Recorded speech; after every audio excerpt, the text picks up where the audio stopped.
नवीन व्हिडिओमध्ये पुन्हा एकदा स्वागत आहे। मी आज भेंडीची भाजी मुगाच्या डाळीचं वरण बनवणार आहे।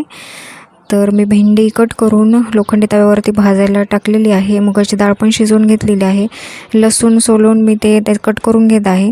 आता भेंडी चांगली भाजली आहे, मुगाची डाळ पण छान शिजली आहे।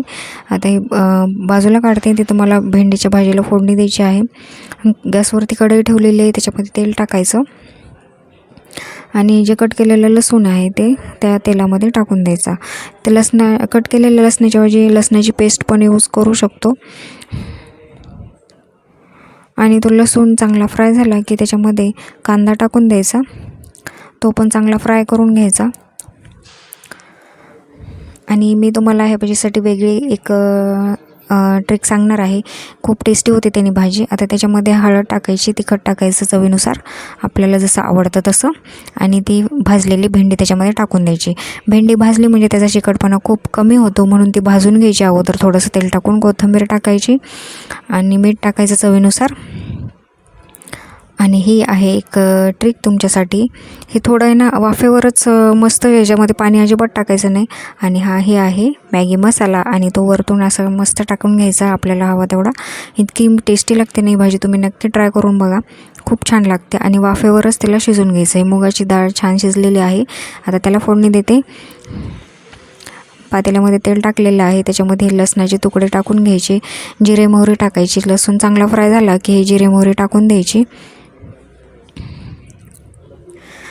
इतकी गरमी होत आहे ना, खूपच गरमी होत आहे, आभाळ आल्यामुळे जास्त गरमत आहे। गॅसच्या समोर तर पूर्ण मी घामाने पूर्ण येऊन जाते। भेंडी झालेली आहे, मी गॅस बंद केला आणि आता ह्याचे जिरे मोहरी टाकली, ती चांगली तडतडली की त्याच्यामध्ये कढीपत्ता टाकून दिला आणि याच्यामध्ये पाणी टाकून द्यायचं डाळीमध्ये जेवढं, आणि पटकन झाकून घ्यायचं ते डाळ त्याच्यामध्ये टाकल्यानंतर। म्हणजे ते जे फोडणीचा जो वास आहे, स्मेल आहे, तो उडणार नाही आणि त्याची टेस्ट पण कायम म्हणजे टिकून राहील। त्यासाठी ते टाकले की पटकन झाकून घ्यायचं। आणि आपल्याला आता हे जे हवं तेवढं पाणी टाकून घ्यायचं, पातळ जेवढं पाहिजे तेवढं करून घ्यायचं। कोथिंबीर टाकायची, मीठ टाकायचं चवीनुसार। भाजी झालेली आहे, वरण पण झालेलं आहे। आता मी भाकरी टाकून घेते। पीठ मळून ठेवलं होतं, ज्यांना भाकरी खायची त्यांच्यासाठी भाकरी, ज्यांना चपात्या खायची त्यांच्यासाठी चपात्या बनवायच्या आहेत।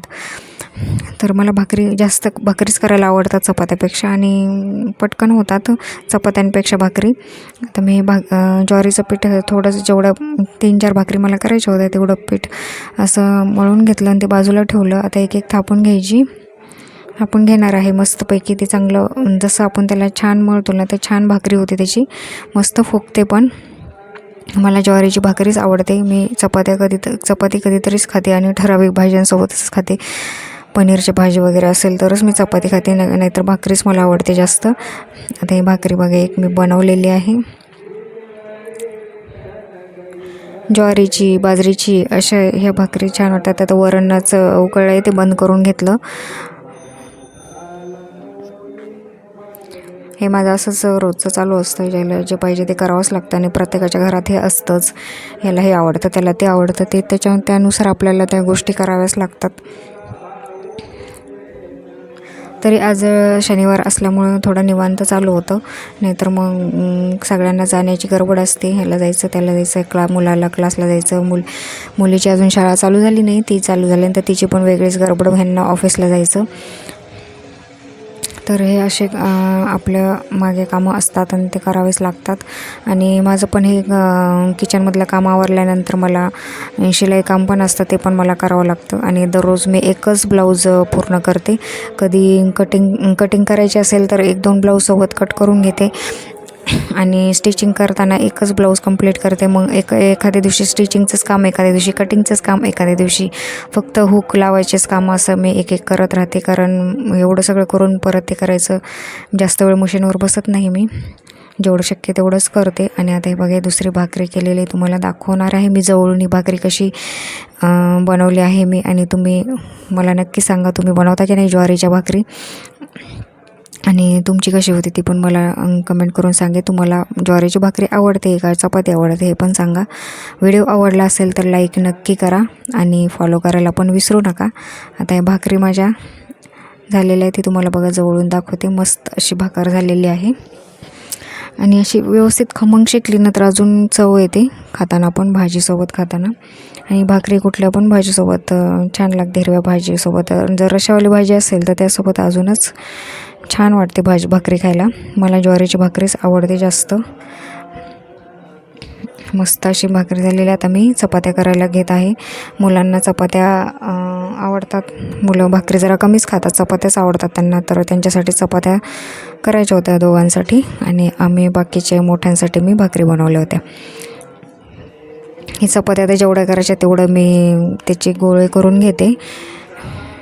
सगळे गॅस नंतरच पेटवणार आहे. अगोदर हे सगळं जेवढं करायचं तेवढं बनवून घ्यायचं ते गोळे, त्याचं ट्रायंगल या पद्धतीने. आणि नंतर मग मी गॅस चालू करून ते चपात्या लाटून घेणार आहे. आता हे तवा तापलेला आहे, त्याच्यावरती मी तेल टाकलं खाली चिटकू नये म्हणून. आणि मी लोखंडी तव्यावरच भाकरी आणि चपात्या दोन्ही करते. पराठे पण त्याच्यावरच करते. त्याची खमंग, त्याची टेस्ट चांगली लागते लोखंडी तव्यावरची, नॉनस्टिक तव्यावरच्यापेक्षा. तर तुम्ही कशावरती करता हे पण मला नक्की कमेंट करा.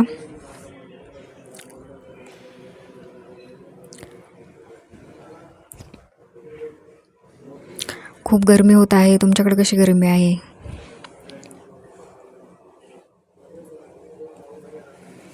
हे बघा मस्त आता ही चपात्या पण झालेल्या आहेत.